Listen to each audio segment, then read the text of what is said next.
You know, with a name like Dreygon, I really only had two options in life. One, I could die an early death in Game of Thrones, or two, I could become a magician. Obviously, I chose option two.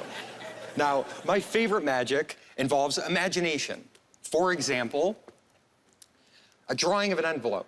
Doesn't seem that magical, but if all of you use your imagination,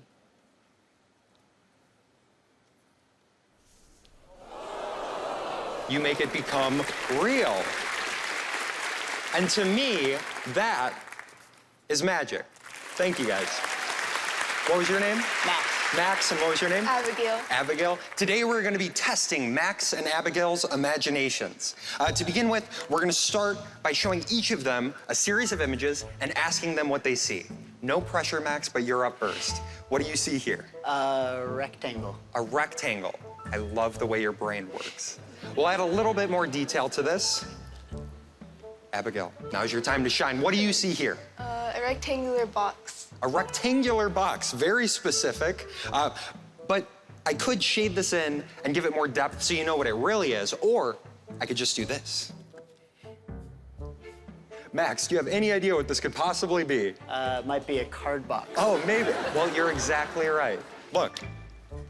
Whoa.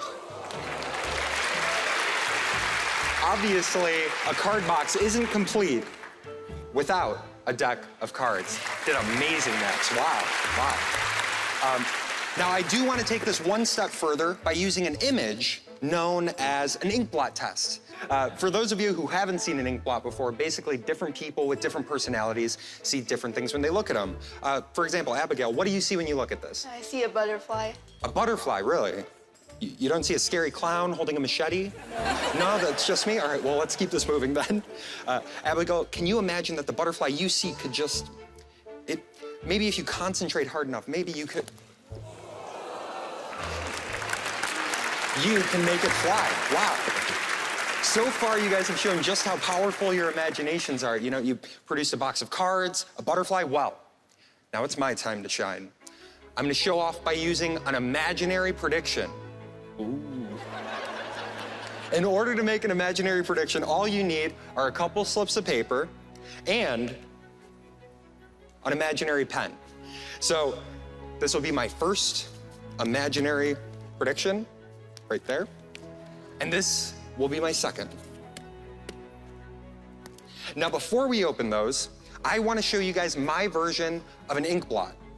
In fact, Max, Abigail, can you guys face the audience so you don't see this just yet? Thank you, thank you. I call this a doodle blot because it's a bunch of scribbly lines that Max and Abigail are gonna look into until they see one clear image in the chaos of the lines. So Abigail, I'm gonna have you go first. Obviously you see the scribbles, but I want you to look within them and think of one clear image that you can make out. Do you have one? Yes. Perfect, don't forget it, and you can face forward. All right. Now, Max, I'm gonna have you look at this in landscape mode as opposed to portrait mode. Hopefully with a different perspective, you'll see something completely different. Okay, so look within the lines, think of one image you can make out. You got one? Mm-hmm. Perfect, don't forget it. All right, and you can face forward. Now think about it. Two people looked at the same scribbles and thought of an image. Maybe they thought of the same image, or maybe two different images. I don't know. So let's find out. You guys can face me. Abigail, we'll start with you. What image did you go for? I went for an apple. An apple, really? Did you go for an apple? I didn't go for an apple. What'd you go for? I went for a tree. A tree, an apple tree. You remember my imaginary predictions? Here, Max, Abigail, can you guys hold your hands out flat like a table? And just hold on to your paper. Hold on to your paper. And on the count of three, I want you to open the paper flat like a book. Okay. Yeah, just put your thumb there. Perfect. All right. You guys can face forward. An apple and a tree. 3, 2, 1. Max, open your paper. That's a tree. Abigail, open yours. That's an apple. That's amazing. Thank you guys so much. Dreygon, everyone.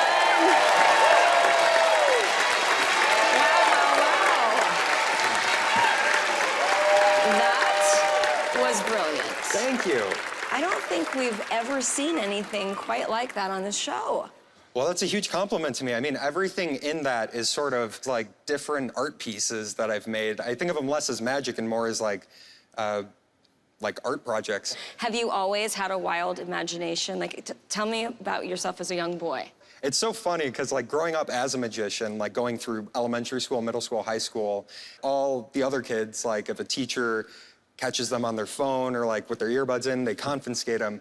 Instead of having my phone, I'd have like decks of cards, like magic tricks. So like the teacher's drawer is like, what? Who's in this class? And would that get you into trouble? Yeah, they weren't a big fan of the magic. Okay, Dreygon, let's go to the boys and see if they have a trophy for you. All right. Dreygon, it's a great act, and it brings up something. Well, first I want to ask you this. That's your trick, right? Yeah, all of it? Everything there. Everything's yours. You know, a lot of people think that magic is thinking and practicing, and it's certainly that.